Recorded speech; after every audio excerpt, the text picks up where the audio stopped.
Hello friends, आप सभी का स्वागत है। आज हम लोग चैप्टर फर्स्ट यानी कि इलेक्ट्रोस्टैटिक का रिवीजन करने वाले हैं। इससे पहले कि हम चैप्टर को डिटेल में समझें या चैप्टर के अंदर जाएं, उससे पहले हम आपकी फर्स्ट बुक से रिलेटेड 3 केसेस पे ध्यान देंगे। ये 3 केसेस, इन 3 केसों पे ही आपकी फर्स्ट बुक डिपेंड करती है। लेकिन ये 3 केस चार्ज से रिलेटेड हैं। ज़रा हम इनको पहले डिटेल में समझ लेते हैं। पहला केस क्या होगा? चार्ज एट रेस्ट, चार्ज जब रेस्ट पर होगा। सेकंड केस क्या होगा? चार्ज विथ यूनिफॉर्म स्पीड, जब चार्ज यूनिफॉर्म स्पीड के साथ चल रहा होगा। और थर्ड केस होगा चार्ज विथ एक्सेलरेशन। मतलब कि ये तीन के तीन केस चार्ज से रिलेटेड हैं। जब आपका चार्ज रेस्ट पर होगा तब हमारा फर्स्ट केस बनेगा। जब आपका चार्ज यूनिफॉर्म स्पीड के साथ चल रहा होगा उस टाइम पे हमारा सेकंड केस बनेगा। और जब आपका चार्ज एक्सेलरेशन के साथ मूव कर रहा होगा तब आपका थर्ड केस बनेगा। अच्छा, इन 3 केसेस के अंदर क्या-क्या आता है? क्या-क्या होता है इन 3 केसेस में? सबसे पहले, जब चार्ज एट रेस्ट पर होगा, चार्ज रेस्ट पर होगा, उस टाइम पर जो चीज़ होगी उसको हम बोलेंगे इलेक्ट्रोस्टैट। हमें जो चीज़ पढ़नी है, क्योंकि चार्ज एट रेस्ट है, अभी इसका नाम इलेक्ट्रोस्टैट है। अच्छा, इसके साथ एक चैप्टर और, सेकंड चैप्टर पोटेंशियल। ये 2 चैप्टर, फर्स्ट एंड सेकंड, ये आपके इलेक्ट्रोस्टैट के अंदर आते हैं। मतलब कि चार्ज रेस्ट पर है। चार्ज भी कौन सा वाला? Source charge. ऐसा चार्ज जो इलेक्ट्रिक फील्ड या इलेक्ट्रिक पोटेंशियल को जनरेट कर रहा है, जिसकी वजह से किसी पॉइंट पे फील्ड आ रहा है, पोटेंशियल आ रहा है, तो वो हम बोलेंगे सोर्स चार्ज है। जबकि एक चार्ज और होगा जिसको हम बोलेंगे टेस्ट चार्ज। इस चार्ज की हेल्प से हम उस फील्ड, इलेक्ट्रिक फील्ड को या पोटेंशियल को डिटेक्ट करेंगे। ये हमेशा पॉजिटिव चार्ज, हम जो टेस्ट चार्ज में हमेशा पॉजिटिव लेंगे और उसकी वैल्यू बहुत बहुत कम होती है। लेकिन हम ये जो 3 केस पढ़ रहे हैं, ये चार्ज एट रेस्ट पर होगा, चार्ज यूनिफॉर्म स्पीड के साथ मूव कर रहा होगा, या चार्ज के पास एक्सेलरेशन होगा। ये कंडीशन सोर्स चार्ज के साथ रिलेटेड है। टेस्ट चार्ज मूव कर सकता है, लेकिन जो सोर्स चार्ज है वो मूव नहीं करेगा फर्स्ट केस में। सेकंड केस में वो यूनिफॉर्म स्पीड के साथ मूव कर रहा होगा, और थर्ड केस में उसके पास एक्सेलरेशन होगा। जब चार्ज रेस्ट पर होता है तब जो फिनोमेना होती है उसको बोलते हैं हम इलेक्ट्रोस्टैट। और इसके साथ 2 चैप्टर आएंगे फर्स्ट बुक के, first and second chapter, electrostatics and potential. जैसे ही चार्ज चलना स्टार्ट करेगा यूनिफॉर्म स्पीड के साथ, तब जो आपके केस बनेंगे उसको, उसके जो फिजिक्स बनेगी उसको बोलेंगे हम इलेक्ट्रोडायनामिक्स। और इसके अंदर जो आपके चैप्टर होंगे वो इलेक्ट्रिक करंट के और मैग्नेटिज्म के। तो इलेक्ट्रिक करंट और मैग्नेटिज्म के सारे चैप्टर इस केस से रिलेटेड होंगे। इसके बाद आपका आता है थर्ड केस। जब आपका चार्ज यूनिफॉर्म स्पीड को छोड़ करके एक वेरिएबल स्पीड के साथ चलना स्टार्ट करेगा, यानी कि उसके पास एक्सेलरेशन होगा। जैसे ही उसके पास एक्सेलरेशन होगा, यानी कि वहाँ से रेडिएशन एमिट होगा। जब भी कोई चार्ज एक्सेलरेट करता है तो उससे रेडिएशन बाहर निकलता है। और उस टाइम पर हम जो चैप्टर पढ़ रहे होंगे वो होगा आपकी बुक का लास्ट चैप्टर, इलेक्ट्रोमैग्नेटिक वेव। और इस चैप्टर के साथ आपकी फर्स्ट बुक कंप्लीट हो जाएगी। मुझे लगता है कि आप इन 3 केसेस को अच्छे से समझ पाए होंगे, क्योंकि ये इन 3 केसों पे ही आपकी फर्स्ट बुक रिलेटेड है। अब हम आगे बढ़ते हैं। अब हम अपना फर्स्ट चैप्टर स्टार्ट करते हैं। जो आपका फर्स्ट चैप्टर है उसका पहला टॉपिक है चार्ज। चार्ज क्या होता है? तो चार्ज की डेफिनेशन यहाँ पे लिखी हुई है। चार्ज क्या है? एक इंट्रिंसिक प्रॉपर्टी है। चार्ज क्या है? एक इंट्रिंसिक प्रॉपर्टी है। जैसे कोई ऑब्जेक्ट है, कोई भी ऑब्जेक्ट है तो उसके पास मास होगा, उसके पास वॉल्यूम होगा, ऐसे ही उसके पास चार्ज भी होगा। ये उसकी बेसिक इंट्रिंसिक प्रॉपर्टी है। अब आप बोलेंगे कि कुछ ऑब्जेक्ट न्यूट्रल होती हैं। हाँ, तो न्यूट्रल ऑब्जेक्ट का मतलब उसके पास जीरो चार्ज है, वहाँ पे हम बोलेंगे चार्ज की वैल्यू जीरो है। ठीक है, तो चार्ज क्या है? एक इंट्रिंसिक प्रॉपर्टी है। अच्छा, इस प्रॉपर्टी की वजह से क्या होता है? इस प्रॉपर्टी की वजह से कोई भी ऑब्जेक्ट एक्सपीरियंस करती है इलेक्ट्रोमैग्नेटिक फोर्स को। इलेक्ट्रिक फोर्स, मैग्नेटिक फोर्स, ये सारे फोर्स कोई भी ऑब्जेक्ट तभी फील कर पाएगी जब उसके पास चार्ज होगा। तो मुझे लगता है आपको चार्ज की डेफिनेशन समझ में आ गई होगी। चार्ज क्या है? एक इंट्रिंसिक प्रॉपर्टी है जिसकी वजह से कोई ऑब्जेक्ट इलेक्ट्रोमैग्नेटिक फोर्स को एक्सपीरियंस करती है। अच्छा, अगर चार्ज की डेफिनेशन हो गई तो क्या चार्ज के पास कोई फॉर्मूला भी है चार्ज का? जी हाँ, Q equal to I T. ये कहाँ से आया? हमें पता है करंट का फॉर्मूला होता है I equal to Q upon T. अगर I equal to Q upon T है तो यहाँ से Q equal to I T बन जाएगा। बिल्कुल ठीक। एक फॉर्मूला और लिखा हुआ है Q equal to N E. ये कहाँ से आया? ये है आपका क्वांटाइजेशन प्रिंसिपल।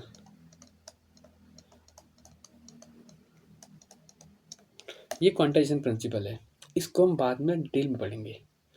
लेकिन हाल फिलहाल के लिए आप समझिए कि चार्ज के पास दो फार्मूले हैं। पहला है Q equal to I T और दूसरा है Q equal to N E. इन दोनों फार्मूले की हेल्प से हम चार्ज की वैल्यू को कैलकुलेट कर सकते हैं।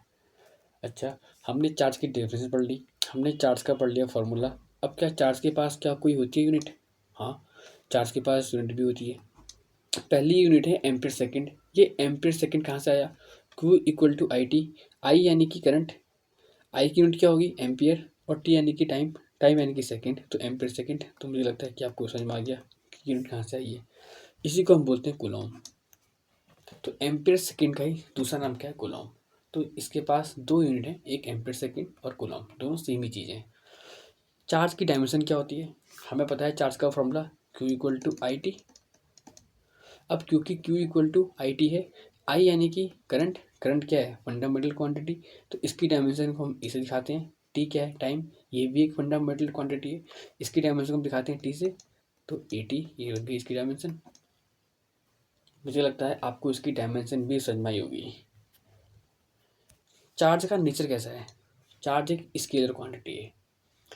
अगर चार्ज स्केलर क्वांटिटी है तो इसके पास क्या होगा? सिर्फ और सिर्फ मैग्नीट्यूड, डायरेक्शन नहीं होगी।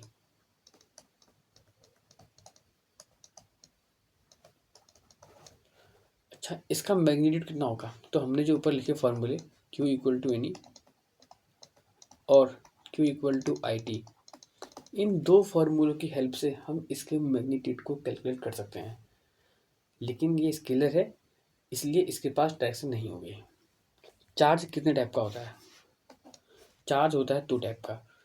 वैसे हम कह सकते हैं चार्ज थ्री टाइप का होता है। एक न्यूट्रल को भी अगर हम माने तो उस केस में चार्ज हो जाएगा zero.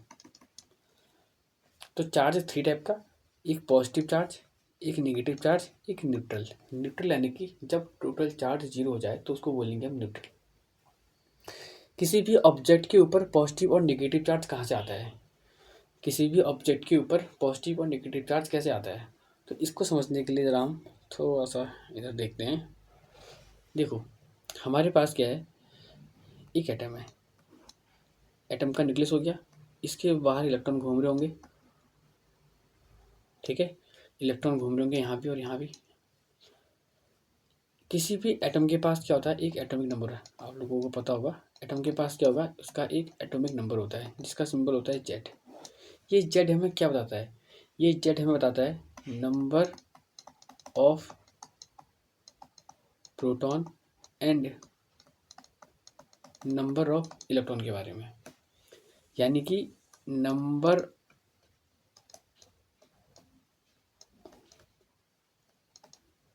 Of proton and number of electron, ये दोनों एक दूसरे के इक्वल होते हैं किसी एटम के अंदर। जो प्रोटॉन है इसके पास चार्ज होता है पॉजिटिव, ई वैल्यू पॉजिटिव में। इलेक्ट्रॉन के पास चार्ज होगा निगेटिव, वो भी सेम चार्ज होगा। क्योंकि किसी भी एटम में same number of proton and same number of electron मिलते हैं और दोनों पे सेम सेम चार्ज होता है, लेकिन नेचर अपोजिट होता है। प्रोटॉन के ऊपर पॉजिटिव चार्ज होगा, इलेक्ट्रॉन के ऊपर नेगेटिव चार्ज होगा। इसका मतलब टोटल चार्ज किसी भी एटम पे क्या होगा? न्यूट्रल होगा, जीरो। अब अगर मैं किसी ऑब्जेक्ट को, ये मेरे पास एक ऑब्जेक्ट है, इसको मैं दूसरी ऑब्जेक्ट के साथ रब करता हूँ, तो क्या होगा?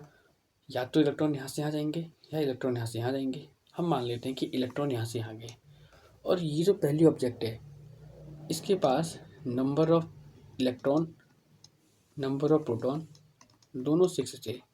जबकि जो पहले ऑब्जेक्ट है इसके पास number of electron, number of proton ये 5 है। जब रब किया तो इलेक्ट्रॉन यहाँ से यहाँ चले गए, तो नंबर ऑफ प्रोटॉन कितने रह गए? ये तो अभी 6 ही है, लेकिन ये एक इलेक्ट्रॉन यहाँ से यहाँ चले गया, तो यहाँ पर इलेक्ट्रॉन हो गए 5। और इलेक्ट्रॉन यहाँ से यहाँ गया तो यहाँ पे इलेक्ट्रॉन हो गए 6 और यहाँ पर प्रोटॉन वो 5 थे, 5 के 5 ही रहेंगे। देखो यहाँ पर कौन ज़्यादा है, यहाँ पर ज़्यादा है प्रोटॉन, तो इसके ऊपर चार्ज आएगा पॉजिटिव। इसने इलेक्ट्रॉन को एक्सेप्ट किया है, इसके पास इलेक्ट्रॉन ज़्यादा हैं तो इसके पास चार्ज आएगा नेगेटिव। तो ऐसे किसी भी ऑब्जेक्ट पर इलेक्ट्रॉन के ट्रांसफ़र की वजह से चार्ज आता है। मुझे लगता है कि आप लोग समझ गए होंगे। अब हम लोग देखते हैं, तो चार्ज है दो टाइप का, एक है पॉजिटिव चार्ज, एक है नेगेटिव। पॉजिटिव कब आता है, जब इलेक्ट्रॉन की कमी होती है। कोई ऑब्जेक्ट खुद से इलेक्ट्रॉन किसी और ऑब्जेक्ट को दे दे तो उसके पास इलेक्ट्रॉन की कमी हो जाएगी। इलेक्ट्रॉन की कमी होगी यानी कि उसके पास पॉजिटिव चार्ज आएगा। इलेक्ट्रॉन की कमी मतलब प्रोटॉन ज़्यादा, प्रोटॉन ज़्यादा यानी कि पॉजिटिव चार्ज ज़्यादा। अच्छा, ऐसे ही नेगेटिव चार्ज कब आएगा, जब किसी ने इलेक्ट्रॉन को एक्सेप्ट किया है। इलेक्ट्रॉन को एक्सेप्ट करने से क्या होगा, इलेक्ट्रॉन को एक्सेप्ट करने से उसके पास प्रोटॉन कम हो जाएंगे और इलेक्ट्रॉन ज़्यादा हो जाएंगे। इलेक्ट्रॉन के ज़्यादा होने से, एक्सेस ऑफ इलेक्ट्रॉन होने से उसके ऊपर नेगेटिव चार्ज बढ़ जाएगा। क्या चार्ज एक दूसरे पे फोर्स लगाते हैं? हाँ। इस फोर्स का नेचर क्या है, सेम चार्ज एक दूसरे को रिपेल करते हैं जबकि अपोजिट चार्ज एक दूसरे को करते हैं अट्रैक्ट। अगर कहीं पे प्लस चार्ज है तो ये एक दूसरे को रिपेल करेंगे, जबकि प्लस माइनस या माइनस प्लस ये करेंगे अट्रैक्ट। ये तो आप लोगों को पता होगा, इतना मैं समझता हूँ। अच्छा, यहाँ तक हम चार्ज की कुछ बेसिक प्रॉपर्टी पढ़ चुके हैं। सबसे पहले हमने क्या पढ़ा, सबसे पहले हम लोगों ने पढ़ा चार्ज क्या है। चार्ज की हम लोगों ने डेफिनेशन देखी, फिर हमने चार्ज का पढ़ा फॉर्मूला, फिर हमने पढ़ा चार्ज की यूनिट क्या है, फिर हमने पढ़ा चार्ज की डायमेंशन क्या है, फिर हमने पढ़ा चार्ज का नेचर क्या है, फिर हमने पढ़ा चार्ज कितने टाइप का होता है और चार्ज के बीच जो लगने वाला फोर्स है वो किस टाइप का है। इसके बाद अब हम कुछ चार्ज की स्पेशल प्रॉपर्टी के बारे में पढ़ते हैं। फर्स्ट प्रॉपर्टी है एडिशन ऑफ चार्ज।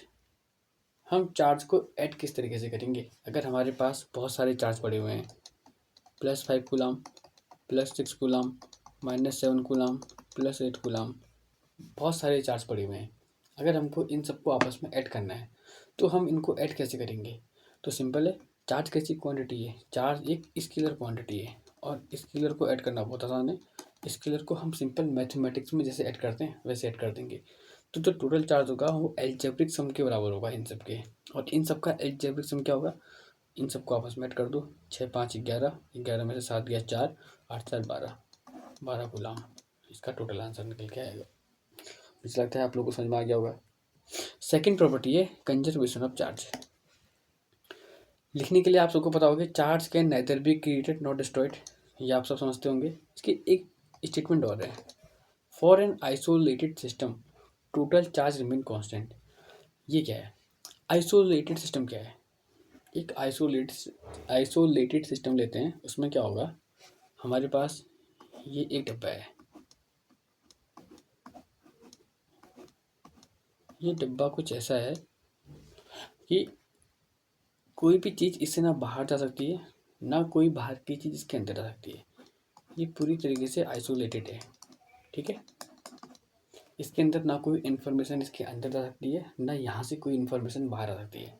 और इस डब्बे के अंदर जो चार्ज रखे हुए हैं वो है +6 कूलम, +7 कूलम और +8 कूलम, ठीक है। हमने इस डब्बे को ऐसे रखा और इस डब्बे को खूब हिलाया, और हिलाने के बाद हमने क्या देखा, इस डब्बे पे अब हमें चेक करना है कि इस पे टोटल चार्ज कितना होगा। अभी कितना, पहले कितना था, पहले था 8 7 15 21, 21 कूलम। जब हम इसको हिलाने के बाद तो इसके अंदर कोई भी पॉसिबल कॉम्बिनेशन आ सकता है, जैसे कि क्या पता 3 कूलम बन गया और 6 कूलम टूट करके, और 7 कूलम 3 कूलम +4 कूलम में टूट गया हो, और 8 कूलम 4 कूलम +4 कूलम में टूट गया हो, या और भी कुछ जितने आप सोच सकते हैं। किसी भी वैल्यू में चेंज आए लेकिन जो टोटल चार्ज होगा वो हमेशा 21 कूलम ही रहेगा। तो इसका मतलब क्या है, for an isolated system, for an isolated system total charge remain constant. तो मुझे लगता है कि आपको कंजर्वेशन ऑफ चार्ज भी समझ में आ गया होगा। थर्ड प्रॉपर्टी है quantization of charge. Quantization of charge क्या है, total charge of an object is always an integral multiple of electron. क्या मतलब हुआ? हमने थोड़ी देर पहले पढ़ा था कि किसी भी ऑब्जेक्ट पे चार्ज कैसे आता है। किसी भी ऑब्जेक्ट पे चार्ज आता है इलेक्ट्रॉन के ट्रांसफ़र की वजह से। अगर इलेक्ट्रॉन किसी ऑब्जेक्ट में ट्रांसफ़र होकर आ रहे हैं तो उस पर नेगेटिव चार्ज आएगा।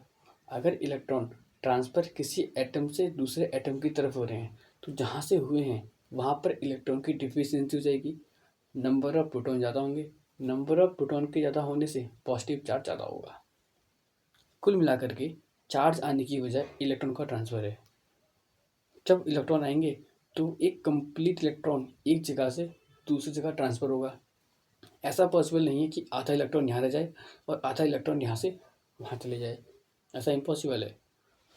इस वजह से किसी भी ऑब्जेक्ट पे चार्ज आएगा हमेशा इलेक्ट्रॉन के चार्ज का इंटीग्रल मल्टीपल होगा। अगर एक इलेक्ट्रॉन आया है तो जो चार्ज बनेगा वो एक ई के बराबर बनेगा, एक इलेक्ट्रॉन के चार्ज के बराबर। अगर दो इलेक्ट्रॉन आए हैं तो टू ई के बराबर। ऐसे ही अगर 100 इलेक्ट्रॉन आए हैं तो 100 ई के बराबर। कभी भी 1.5 ई बनना इम्पॉसिबल है। मुझे लगता है आप लोग इस बात को समझे होंगे। तो यहाँ पर हमारा क्वांटाइजेशन ऑफ चार्ज भी कंप्लीट हो गया। इससे आपके पेपर में न्यूमेरिकल आते हैं तो ज़रा सा आप इस फॉर्मूले पर ध्यान देना, Q equal to N E. हमने क्या सीखा? हमने यहाँ पे चार्ज के बारे में सब कुछ पढ़ लिया। क्या क्या पढ़ा? चार्ज की डेफिनेशन, चार्ज का फॉर्मूला, चार्ज की यूनिट, चार्ज की डायमेंशन, चार्ज का नेचर, चार्ज के टाइप, चार्ज पे लगने वाला फोर्स का नेचर, चार्ज को हम कैसे ऐड करेंगे, चार्ज का कंजर्वेशन क्या होता है, चार्ज का क्वांटाइजेशन क्या है। और इसके साथ ही हमारा लगभग चार्ज की सारी चीज़ें कंप्लीट हो गई हैं। अब हम अगले टॉपिक की तरफ जाएंगे जो है हमारा कूलॉम्स लॉ। सबसे पहली बात, कूलॉम्स लॉ की हमें ज़रूरत क्यों है? कूलॉम्स लॉ हमें क्या इन्फॉर्मेशन देता है?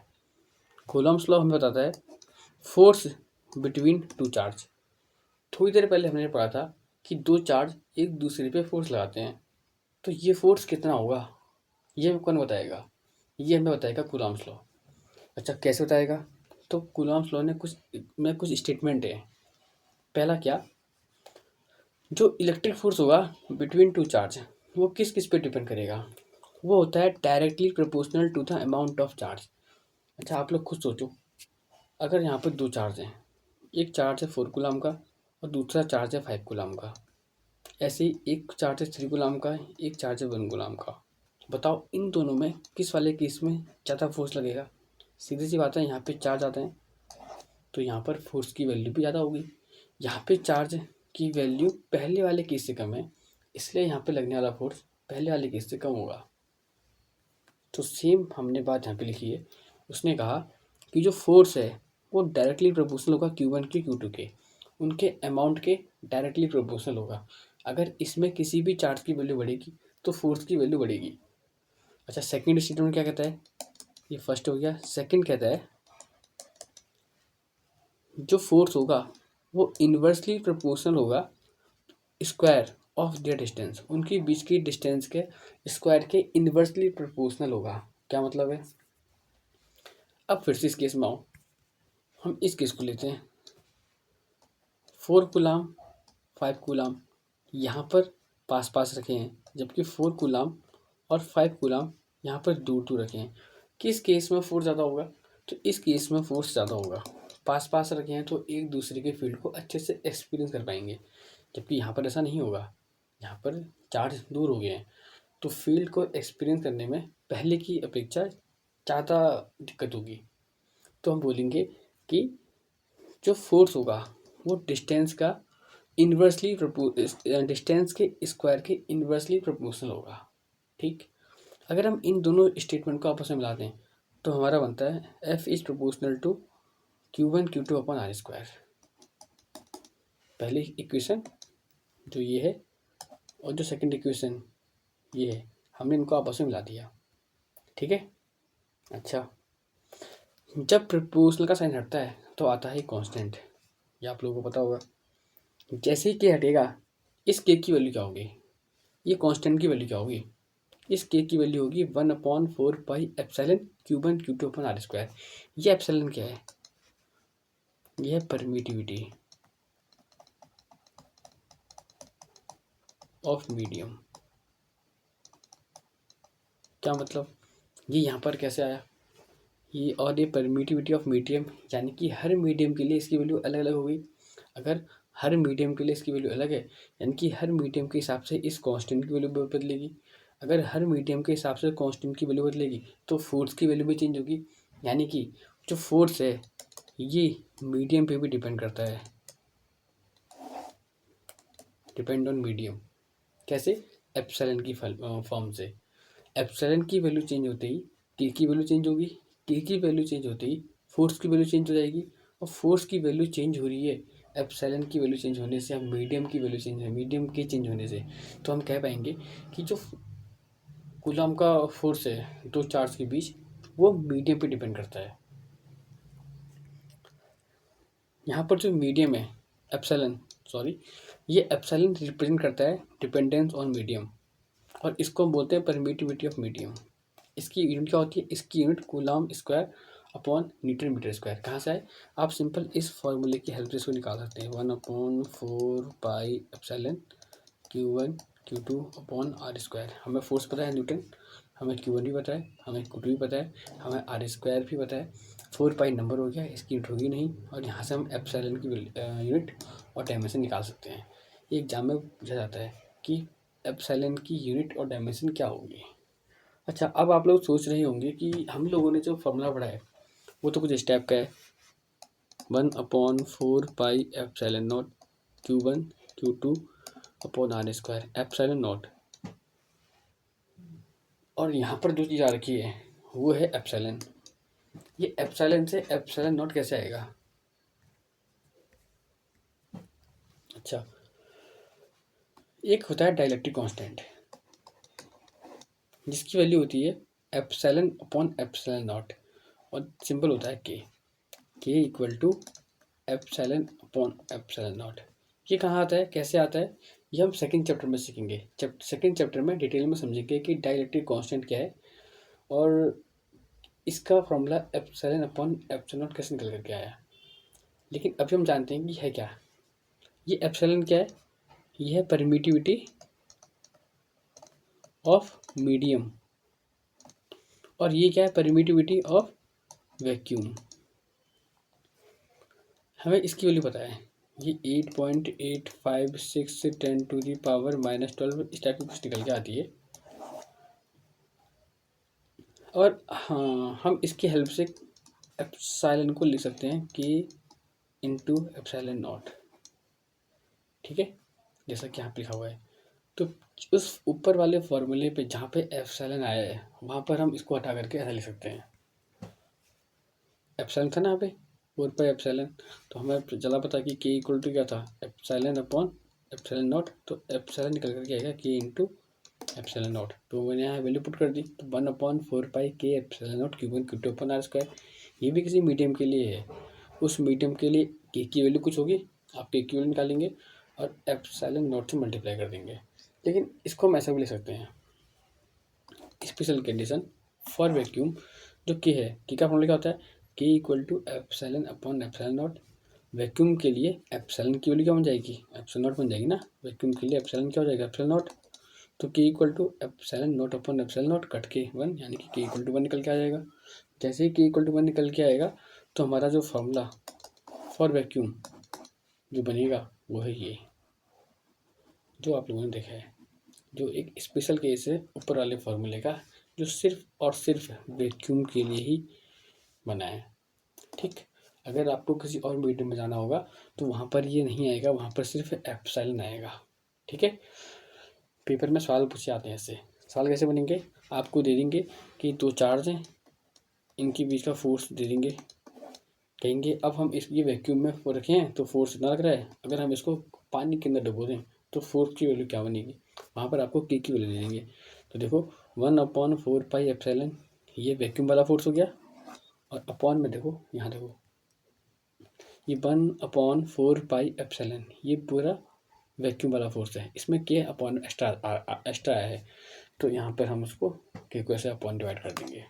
तो इस फॉर्मूले को आप ध्यान रखो कि F medium equal to F vacuum upon K, जिसमें मीडियम में फोर्स निकालना है तो हम आराम से निकाल पाएंगे।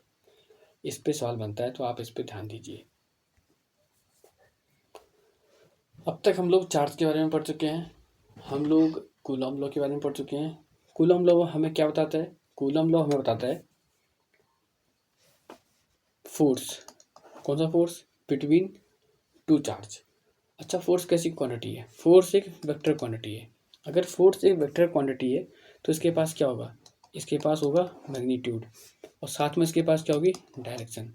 इसका मैग्नीट्यूड हम कैसे निकालेंगे? हम निकालेंगे कूलॉम्स लॉ की हेल्प से। जबकि इसकी डायरेक्शन कैसे निकालेंगे? तो इस वाले फॉर्मूले में आपने देखा होगा अब तक का डायरेक्शन कहीं पे नहीं आई है। वहाँ पे हमने सिंपल लिखा था formula F equal to 1/4πε0 Q1 Q2 upon R square. ठीक है। अब अगर ऐसे ही मुझे वेक्टर बनाना है तो मुझे इसको यूनिट वेक्टर से मल्टीप्लाई करना पड़ेगा। ठीक है। इसका मैग्नीट्यूड 1 होता है तो इससे मल्टीप्लाई करने से इसके मैग्नीट्यूड में कोई भी चेंज नहीं आया, लेकिन इसके पास डायरेक्शन होती है तो इसके पास डायरेक्शन आ गई। ठीक है। तो ऐसे हम बनाएंगे इसको वेक्टर। पेपर में इससे एक लंबा सवाल भी आता है ट्राई करने के लिए कि ये न्यूटन के थर्ड लॉ को फॉलो करता है। अगर हम उसको सीखेंगे तो टाइम लगेगा। अभी हम शॉर्ट रिविजन कर रहे हैं। न्यूटन से थर्ड लॉ को फॉलो करता है वो हम दिखाएंगे। अगर होगा तो मैं आपको एक सेपरेट वीडियो बना के बाद में बता दूंगा अलग से, लेकिन हाल फिलहाल अभी हम रिवीजन के पर्पज से देख रहे हैं तो हम इसके अंदर ज़्यादा डिटेल में नहीं आएंगे। अभी बस आपको मैंने सिंपल सा सिखा दिया है कि इसको वेक्टर कैसे बनाएंगे। ठीक है। तो वेक्टर बनाने के लिए हम इसको एक सिंपल से यूनिट वेक्टर से मल्टीप्लाई कर देंगे। अच्छा, जो यूनिट वेक्टर है आर के, इसका फॉर्मूला क्या होता है? इसका फॉर्मूला होता है आर वेक्टर अपॉन इसका मैग्नीट्यूड से डिवाइड कर दो। तो हम इसको ऐसा भी लिख सकते हैं। ठीक है। पेपर में उसी को सवाल पूछ सकते हैं 1/4πk∈0 Q1 Q2 अपॉन, अब यहाँ पे आर वेक्टर आ जाएगा और यहाँ पर जाएगा आर क्यूब। आर क्यूब कैसे हुआ? इसकी वैल्यू क्या है? R vector upon mod of R, ये मॉड ऑफ आर ही है। ठीक है। तो इसका स्क्वायर है तो इसके यहाँ पे आर वेक्टर आएगा और यहाँ पे आर स्क्वायर पहले से था, एक आर यहाँ पे आएगा और आर क्यूब बन जाएगा। थोड़ा फास्ट हो रहा है लेकिन अब हमें रिवीजन करना है ना, क्योंकि अब हमारे पास टाइम नहीं बचा। अगर हम डिटेल में जाएंगे तो फिर हम बहुत टाइम अपना बर्बाद कर देंगे। तो हाल फिलहाल अब हम थोड़ा चीज़ों को शॉर्ट रखते हैं। ये जो हमने केस पढ़ा, हमने पढ़ा कि फोर्स बिटवीन टू चार्ज। अब अगर कहीं पर दो चार्ज ना होकर के बहुत सारे चार्ज हैं, मानो जैसे एक चार्ज Q1 है, एक चार्ज Q2 है, एक चार्ज Q3 है। अगर हमें निकालना है कि ये तीनों चार्ज आपस में कितना फोर्स लगा रहे हैं तो कैसे निकालेंगे? या इस चार्ज पर इसके Q2 की वजह से Q3 की वजह से कितना फोर्स लग रहा है तो हम कैसे निकालेंगे? तो वहाँ पर हमारे हेल्प करने के लिए आएगा प्रिंसिपल ऑफ सुपरपोजिशन। ये क्या कहता है? ये कहता है कि किसी भी चार्ज पर लगने वाला नेट फोर्स वो होगा इक्वल टू किसके? Vector sum of all individual charge. यहाँ पे चार्ज आएगा। अच्छा, ऑल ठीक है, इंडिविजुअल फोर्स भी ठीक है, जो डिफरेंट चार्ज की वजह से आएगा। ठीक है।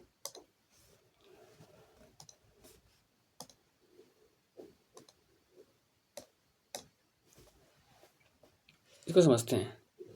देखो, हमारे पास कोई चार्ज क्यू है, यहाँ पे एक चार्ज Q1 रखा है, एक चार्ज Q2 रखा है, एक चार्ज Q3 रखा है, एक चार्ज Q4 रखा है। हमें बताना है इसकी वजह से कितना फोर्स लग रहा है, इसकी वजह से कितना कुछ फोर्स लग रहा होगा, इसकी वजह से कुछ फोर्स लग रहा होगा, इसकी वजह से कुछ फोर्स लग रहा होगा। इस पर लगने वाला नेट फोर्स क्या होगा? वो होगा वेक्टर सम के बराबर। किसके वेक्टर सम? जो इस चार्ज की वजह से फोर्स लग रहा है F1, जो दूसरे की वजह से लग रहा है F2, सेम ऐसे ही F3 और F4, इन सबके वेक्टर सम के बराबर जो रिजल्टेंट आंसर निकल करके आएगा वो इस पे लगने वाला नेट फोर्स होगा। ठीक है। चार्ज ज़्यादा भी हो सकते हैं, उसके हिसाब से इस फॉर्मूले में हम और वेक्टर आपस में ऐड करते जाएंगे और आपने देखा कि n तक जाएगा। जितने हमको चार्ज दे रखे हैं हम उतने चार्ज की हेल्प से लगने वाले टोटल चार्ज, टोटल फोर्स को कैलकुलेट कर सकते हैं। तो इसको बोलते हैं हम प्रिंसिपल ऑफ सुपरपोजिशन।